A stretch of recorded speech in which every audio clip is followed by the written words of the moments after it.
Maraming players na naghahangad na sana ma-renew. Anong pagtatanggi naman ang ginawa ni JL De Los Santos sa kanyang magiging contract signing sana sa Converge? Bakit nga ba nilayasan na lang bigla ni De Los Santos ang contract signing sa Converge? Ang kay JL for self-improvement lang daw.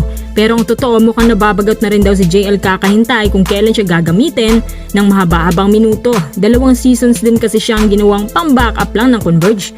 Mukhang isa din pala to sa pinangangambahan ni De Los Santos sa karera niya. Ayaw niyang mabangko dahil ayaw niyang mawala ang kanyang pulso sa shooting. Higit sa lahat ang kumpiyansa sa sarili. Recently lang, mas binabalasan na ni Coach Delta si 1GDL Alex Stockton bilang kanilang main man sa backcourt. Sakto, pagdating din ni 1GDL, doon na siya nawala ng playing time at minsan na lang ginagamit.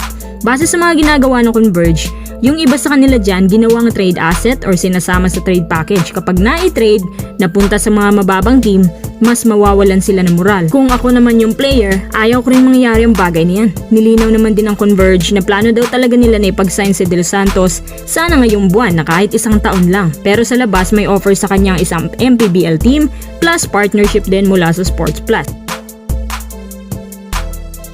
Sa palagay ko, mas malaki din sigurong offer sa MPBL kaysa PBA. Isa pa, kahit pa-renew siya ng Converge, hindi rin naman to gagamitin. Sayang ang kontrata. Sayang din yung karera niya na uuwi sa bangko. Last conference, nagkaka-average lamang siya ng 1.2 points per game sa loob ng 11 games at pinalalaro ng 2 minutes playing time. Sobrang saklap talaga ng sinapit niya. So kapag ganito, parang alam mo na agad ang patutunguhan. Para naghahanap na lang Converge ng mga bagong trades na kung saan ay pwede siyang i-insert. Sinong player hindi aalis niyan? Ang desisyon ni JL De Los Santos ay nirespeto naman ng Converge management. At sa huli, sinabi ng management na nasa kanila pa rin daw ang rights nito kung sakasakali na mag-decision si JL na babalik na siya sa PBA. Siya pala ay kinuha ng Isabela Cowboys. Siya na magiging bagong taga-timon doon. Yun nga ay kung babalik pa ba si JL sa PBA. Para sa kanya, kung mas stable ang playing time sa MPBL, okay naman ang sahod. Diyan na siya kung saan nga ay komportable pa siya maglaro with the longer minutes playing time. Kasunod po nito, pag-usapan din pala natin itong pagdating ni Mikey Williams sa Pinas. Handa na rin mag-ensayo si Mikey sa kanila bilang kabahagi ng kanilang campaign sa darating na Commissioner's Cup.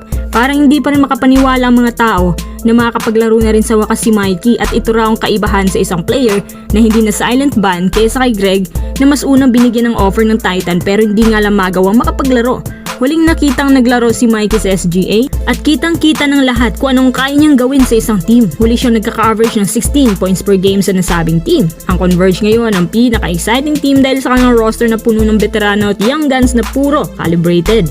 Kinonsidera din ngayon na ang Converge ang may pinakamalakas na roster sa lahat ng independent team. With Calvin Abueva on board plus meron na sila Mikey Williams. Unti-unti na ring nahasa ang mga big man nila. Kung ang TNT, merong NBA caliber na si Bol Bol. Abay, meron din silang 6'10 Lakers player na si Kelly Kaylor. Maganda daw nakikita nila sa practice kasi madali siyang naka-adapt sa system. Napaka-athletic pa.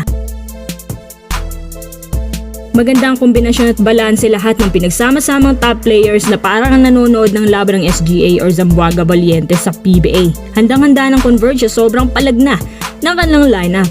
Sa palagay ko ay kayang-kaya nilang talunin ng Magnolia at Ginebra nito sa semis kung ganito ang lineup nila. Kapag umabot sila sa semis ngayong conference, sa palagay ko, pwede na silang konsidera bilang isang caliber team dahil sa lakas ng kanilang lineup at capabilities ng bawat players. Kahit hindi garantiya na dahil meron sila Mikey, panalong-panalo na.